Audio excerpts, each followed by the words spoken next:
Ada yang bisa Miss, dibentuk. dari kemarin. Iya, Miss. Oh, oke. Sampean tahu kan Ini aku mau, setiap kali telepon masuk ke saya secara langsung dan tidak langsung masuk di YouTube. Jadi hati-hati jangan pernah menyebut nama siapapun termasuk namamu sendiri. Karena saya tidak ingin setelah viral kalian minta take down. Kenapa, Mbak? ini Miss minta saran gimana ya, Miss? Suaramu jauh sekali ya? Aku jauh, Miss, di Omantin sini, Miss. Suaramu yang jauh, sayang. Oh, Kenapa, sayang? udah, Miss. Sudah. Ini Miss, aku minta saran gimana gitu. Kenapa, Aku sayang? kan kerja di Hong Kong kan baru 6 bulan ini, Miss. Oke, baru 6 bulan terus. Aku kan kerja di agent, Miss. Maksudnya kerja di agent gimana? Ya gini, Miss, aku kan kerja di agent, terus kan agent aku kan ke Australia ke anaknya gitu, Miss. Udah 5 bulan aku kerja di sini sama agent, terus agent pulang ke rumah ke Hong Kong, terus aku dipindahin sama agent itu, Miss. Dipindahin gimana maksudnya? Nggak paham saya. Kerjanya dipindahin, dioper gitu, Miss, tapi kontraknya 2 tahun, tapi nggak tahu dipindah-pindahin kayak semacamnya apa ya, Miss, kayak semacamnya di pekerjaan apa ya, nggak tahu, aku juga nggak paham, Miss. Aku baru 5 bulan di sini, 6 bulan di sini jaga Bobo. Kata anak si Bobonya ini cuma 1 bulan, terus aku pulang lagi nanti di agent, terus agentnya nanti aku kayak serba di part-time gitu, Miss. Terus? Ya aku minta saran gimana gitu, Miss, aku di sini. Ini yang nyuruh kamu kerja ini agentmu? Iya, Miss. Oke. Terus apakah kamu berbicara dengan PT-mu? Udah, tapi katanya dia ngomong PT-nya udah tenang aja gitu aja gitu, Miss. Biar aku yang ngurus itu, Miss. Aku bingung gimana gini, Miss. Oke. PT-mu ngurus nggak? Sudah cerita sama PT-mu ngurusin kamu nggak? Iya, udah, Miss. Udah cerita. Terus apa keputusannya kata PT-mu? Terus kata PT gini, katanya udah kerjain dulu, jalanin aja gitu aja gitu, Miss. Udah, nanti yang ngurus itu. Aku kan di sini bingung, Miss. Apa yang kamu aku dikerjain kayak gini? Dan PT-mu jawabannya suruh ngerjain aja nggak apa-apa gitu maksudnya? Iya, disuruh dijalanin aja katanya, Miss. Tapi kamu nggak mau? Aku pengennya yang finish kontrak tuh, Miss. Jangan kayak adaptasi lagi, Miss. Oh, karena ganti-ganti pekerjaan jadi kamu nggak suka gitu maksudnya? Iya, Miss. Terus pekerjaannya berat atau di situ pekerjaannya ringan, saya? Ringan sih jaga Bobo, tapi nunggu pembantunya cuti cuma 1 bulan, nanti aku pulang lagi di agent, terus kayaknya aku di part time lagi gitu, Miss.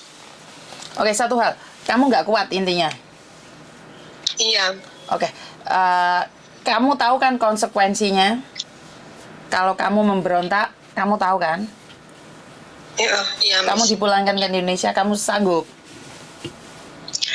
Nggak mau sih, tapi aku pengennya kerja, Miss. Gimana caranya gitu, pengen finish kontrak. Makanya dari itu saya nanya, karena kalau kamu tidak suka komplain, saya akan bisa bantu kamu komplain agar mendapatkan hak-hakmu. Tapi kamu harus tahu resikonya bahwa kemungkinan besar kamu dipecat atau disuruh pulang Indonesia. Kamu siap dengan resiko itu? Enggak sih, Miss, tapi nggak mau sih. Makanya, karena gini loh, Mbak, itu sudah menyalahi peraturan dan saya bisa melaporkan agentmu ataupun majikamu. Saya bisa melaporkan itu. Dan saya juga bisa membantu sampean melaporkan ke KJRI. Tapi ingat, resiko itu di kamu. Kalau ada masalah itu di kamu. Karena saya nggak masalah. Saya cuma ngelaporin aja, mungkin saya terkenal. saya bisa merusak kehidupan orang lain. Tapi masalahnya kan bukan itu tujuan saya. Tapi kalau sampean bilang, nggak apa-apa Miss, aku berani bertarung. Nggak kerja pun nggak apa-apa, aku mau pulang Indonesia, itu saya berani. Tapi kamu masih butuh, ya sabar yang aku bisa katakan. Yang bisa aku katakan sabar. Kenapa sayang? Tapi aku masih pengen butuh kerja, Miss, butuh uang buat di Indo, buat anak-anakku. Iya, makanya aku kan nanya sama kamu. Karena ini sudah tidak sesuai lagi dengan peraturan yang ada di sini, Mbak. Jadi saya berani membantu kamu menantang. Tapi ingat, resiko terberat bukan di saya, di kamu. Kamu sanggup nggak? Itu aja pertanyaannya. Kalau kamu nggak sanggup, ya aku hanya bisa bilang bersabar. Karena agent ini bisa saya tuntut loh. Kalau mempekerjakan kamu seperti itu, saya bisa nuntut dia. Tapi kamu nggak bekerja selama beberapa bulan. Dan kamu nggak boleh bekerja. Kita bisa tuntut dia, tapi apa yang kamu hasilkan, itu kenapa saya selalu berkata bahwa setiap tindakan itu punya resiko. Iya, Miss. Jadi resikonya kamu siap apa belum? Kalau belum ya udah nggak apa-apa. Aku cuma pingin bercerita saja sama Miss Yuni. Mungkinan apakah ada orang yang di luar sana seperti saya? Itu saya bisa berbicara. Jadi pertanyaan saya, kamu sanggup nggak menerima risiko? Nggak, Miss, nanti aja, Miss. Cuma minta saran Miss doang gimana gitu. Nanti kalau berat aku minta tolong lagi ya, Miss. Nggak apa-apa ya? Siap, saya akan menunggu kamu sayang. Jadi ya sekarang yang saya katakan adalah berdoa, berusaha, dan bersabar. Itu aja menurut pendapat saya. Jika kamu setuju, kamu jalanin. Jika kamu tidak setuju, kembali lagi sama saya dan saya akan membantu kamu untuk menuntut maji kamu. Iya, Miss. Makasih, Miss. Cuma minta saran doang gitu, Miss. Iya, sayang. Tapi aku kan pengen kerja, pengen cari duit gitu, Miss. Aku di sini baru 5 bulan, 6 bulan sekarang. Dan sekarang semangatnya ditebelin ya sayang ya. Karena apa? Karena kamu mulai lemah ini, hatimu mulai sakit, hatimu mulai pedih. Dan ingat tujuan awal aja. Tujuan awalmu ngapain kesini sayang ya? Iya, Miss. Makasih, Miss. Saya selalu ada di belakangmu dan kamu pasti bisa. Demi kesuksesan anak-anakmu yang ada di Indonesia sayang. Iya, Miss. Makasih, Miss. Terima kasih ya sayang Maaf ya, ya. Miss. Nggak apa-apa. Oke. Ada yang lain lagi? Assalamualaikum. Waalaikumsalam warahmatullahi wabarakatuh. Ternyata di sini ada staff agent atau bahkan agentnya sendiri yang tidak tahu aturannya. Atau mereka sengaja dengan peraturan tidak mengetahuinya. Saya tuh nggak paham, nggak jelas dengan seseorang ya. Nah ini adalah kecerdasan emosional. Banyak orang mengajarkan tentang peraturan. Harus jadi blak. Resiko tanggung belakang, yang penting dituntut dulu. Ini adalah keadilan, ini adalah tentang bukan kepekaan, ini adalah ini adalah persepsi yang sama, di mana majikan dan pembantu mempunyai hak yang sama. Sebentar. Halo. Sudah siap dengan resikonya, sudah siap dengan konsekuensinya. Jika tidak siap dengan konsekuensinya, nah, kecerdasan emosional harus dipakai. Jadi kalau kita berbicara tentang takut, siapa sih yang takut dalam hidup ini? Tapi kalau kita berbicara tentang kedepannya seperti apa, orang akan menarik balik. Hari-hari ini tuh kita kecerdasan emosinya kurang ya. Emosi. Kecerdasan emosi kita itu kurang. Rasa empati juga kurang. Rasa empati itu apa sih? Bisa merasakan orang lain rasakan. Tapi persetan dengan semua itu. Ya, saya tahu. Sebagian dari Anda mengatakan persetan dengan semua itu. Tapi saya tetap punya satu prinsip. Punya rasa empati. Kenapa? Seandainya saya yang di posisi itu. Bener nggak? Jadi saya sendiri tidak pernah advice seseorang untuk nge-break ya. Walaupun anak saya kerja di agent, walaupun ada lowongan pekerjaan di Marco, saya itu tidak pernah advice kalian nge-break. Karena ingat, resikonya ada di kalian dan ada term and condition. Ada yang harus dibayar dari semua tingkah laku kita. Ya, kalau kita tidak mencoba, mana kita tahu. Jadi saya selalu inginnya kita semua itu belajar. Untuk lebih paham, untuk lebih sabar, untuk lebih kuat. Siapa sih yang nggak bisa emosi? Siapa sih yang nggak bisa marah? Semua orang bisa kok. Tapi yang sulit itu adalah mengendalikan emosi, mengendalikan amarah. Itu yang paling penting. Jadi buat mbak-mbaknya di luar sana, kalau terprovokasi status atau kata-kata yang membuat kita kebakaran, hawanya panas aja, itu sama dia itu menyolot kita. Jadi saya selalu bilang, cari buku panduan, YouTube ataupun bacaan-bacaan atau apapun video yang kita lihat adalah membangun diri untuk menjadi positif. Le positif ya positif, Mbak, nggak mungkin negatif. Le negatif ya negatif. Jadi itu tidak ada persamaan. Sama sekali tidak ada persamaan. Itu jauh beda. Kalau orang pagi-pagi sudah buka Facebook, pikirannya negatif, orang lain buka status apa, tanggapannya juga negatif. Benar nggak? Setuju nggak dengan kata-kata saya? Itu yang sering kita terjadi, yang sering kita lakukan. Jadi saya selalu menghimbau buat mbak-mbaknya di luar sana, selalu berpikiran positif dan ingat, kecerdasan emosional kita itu selalu harus terjaga kuat. Tidak hanya bisa ngoceh terus habis itu terlupakan. Jadi akhir-akhir ini kan kita enggak, Mbak. Kita lebih mementingkan piye carane menyakiti orang lain, piye carane membuat orang lain luka. Berdebah, terserah, bodoh amat. Dia yang merasakan enggak ada hubungan dengan saya. Oh ini saya. Iya. Tapi ini yang membedakan manusia dengan binatang ya. Kalau manusia mengatakan seperti ini, kono loro apa ya? Kono sakit hati nggak ya?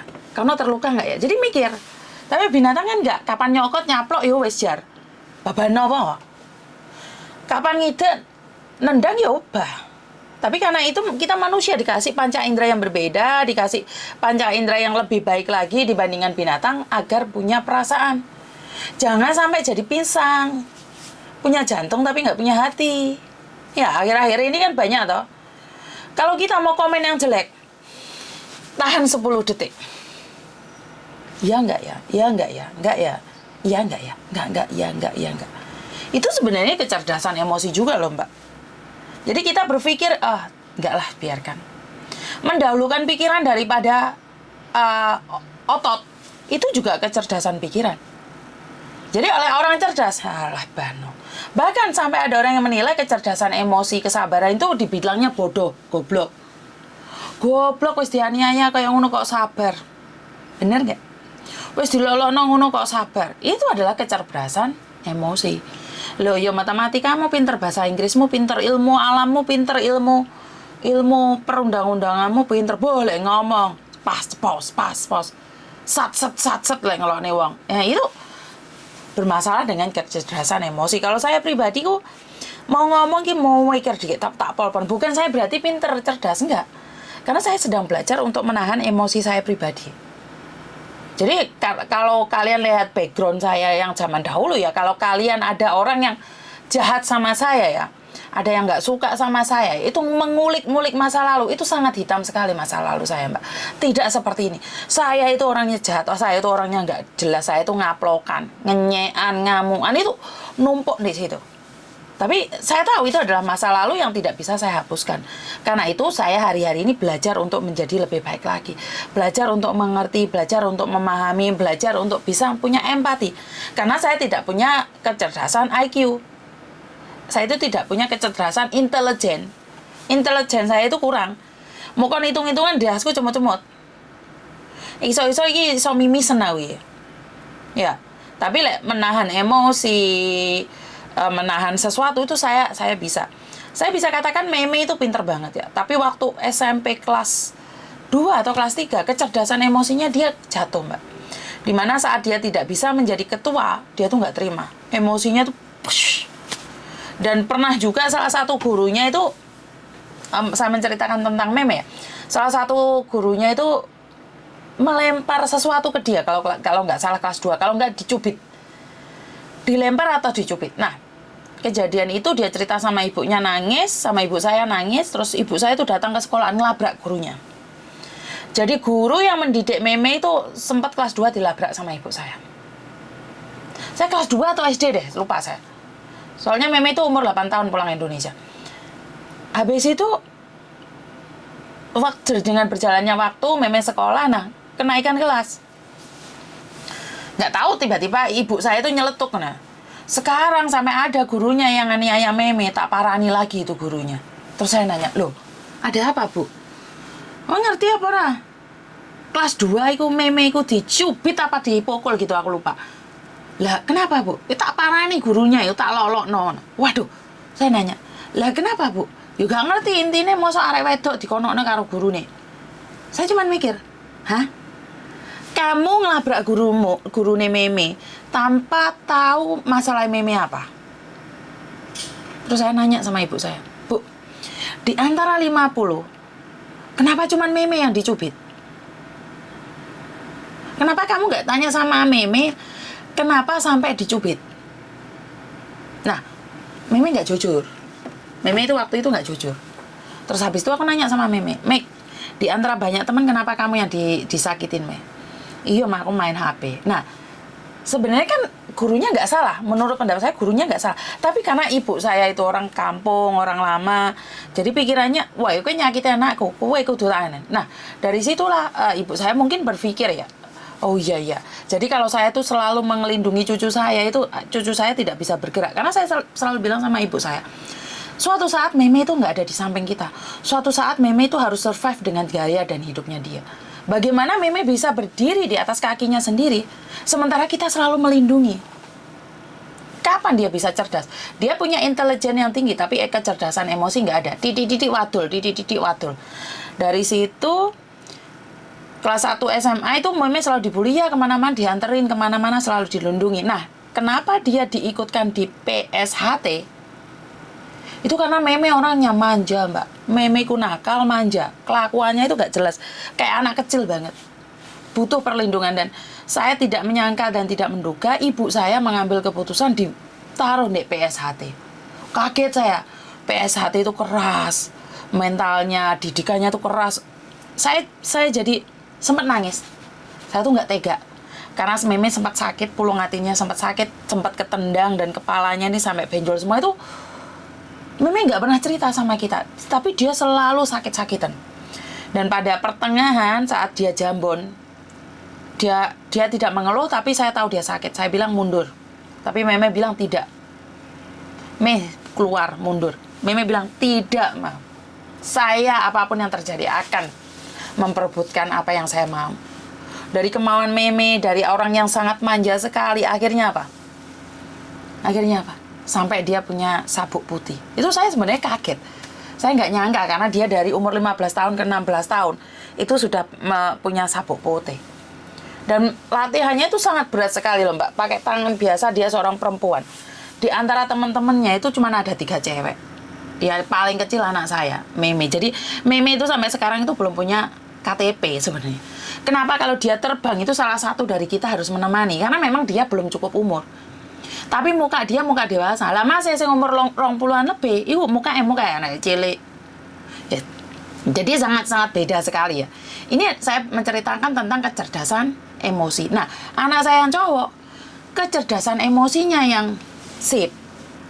Pelajaran rada gepeng dia.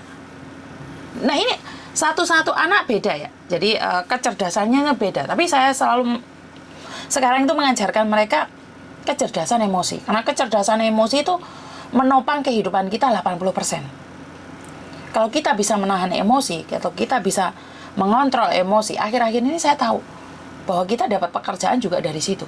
Sepinter-pinternya kamu, terus jadi CEO, jadi manajer, ngamuan, terlempar kamu. Apalagi sekarang dengan adanya media sosial, itu lebih cepat lagi. Ya, kecuali yang ada di Indonesia adalah salah satu restoran yang di training malah ngamuan, itu saya malah nggak tahu. Karena kalau kita sudah terbiasa ngamuk, sering ngamuk, akhirnya kehidupan kita sering-sering ngamuk dan kayak biasa aja, ngamuk itu seperti biasa aja. Jadi buat teman-teman di luar sana, kalaupun ada masalah diunggah nih, duduk nih ya Mbak ya. Jangan mudah kobong, jangan mudah terprovokasi dengan informasi yang belum jelas. Jadi pertanyakan kevalitannya. Ya kelihatannya lebih tulalit ya. Kelihatannya lebih bodoh ya, karena kita harus menyelidiki kebenaran. Tapi buat mbak-mbaknya di luar sana, jangan mudah terpesona, jangan mudah terperdaya, walaupun itu dijanjikan di depan mata. Selidiki dulu, agar kecerdasan emosi kita juga bisa mengontrol diri kita sendiri. Jangan mudah percaya, itu kan juga kecerdasan emosi juga. Intelijen juga iya ya, tapi masalah emosi ini memang masalah hati dan perasaan. Karena dalam kehidupan saya selalu mengatakan pada anak-anak saya, kecerdasan emosi sangat penting akhir-akhir ini. Kalau kokonya tidak pinter dalam pelajaran, kokonya nggak kuliah, tapi kokonya punya kesabaran di mana dia mau belajar dan bekerja keras. Dan ini adalah satu contoh buat buat saya sendiri dan buat teman-teman yang di luar sana. Akhir-akhir ini anak itu bukan diomongin, tapi diajak ngomong. Kenapa sih saya menganggap anak-anak saya adalah teman? Bahkan ada yang menganggap mereka bukan anak saya. Ya, saya selalu bilang, mereka bukan anak saya. Karena suatu saat mereka tidak akan bersama saya. Jadi, saya membiasakan diri saya itu kaget, tapi saya melepaskan ikatan. Bagaimanapun mereka suatu saat besar, mereka akan punya hidup masing-masing. Tapi kan akhir-akhir ini yang saya dengarkan dari mbak-mbaknya kan nggak bisa melepaskan. Anak wis nikah, wis duwe putu barang ya cik di bandani kan sana orang ngomong kayak gitu. Jadi itu aja dari saya, pesan-pesan saya, jaga kecerdasan emosi itu aja. Karena kecerdasan emosi itu beda sama intelijen ya Mbak. Kalau intelijen pinter ya 100 ya 100 terus. Tapi kecerdasan emosi itu tergantung dari kita. Kita mau berubah menjadi lebih baik, bisa kok. Aku hari ini ngamuan, nesuan. Bisa kok berubah jadi tidak nesuan. Bisa, semua itu bisa diubah.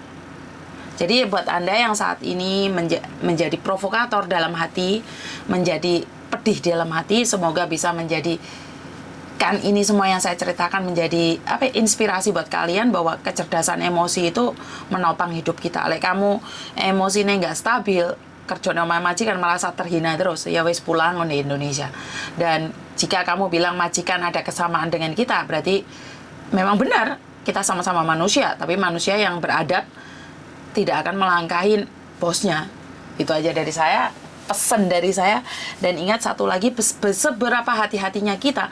Kalau memang apes, ya apes. Tapi setidaknya berhati-hatilah. Karena memang apes tidak ada dalam kalender. Itu aja dari saya.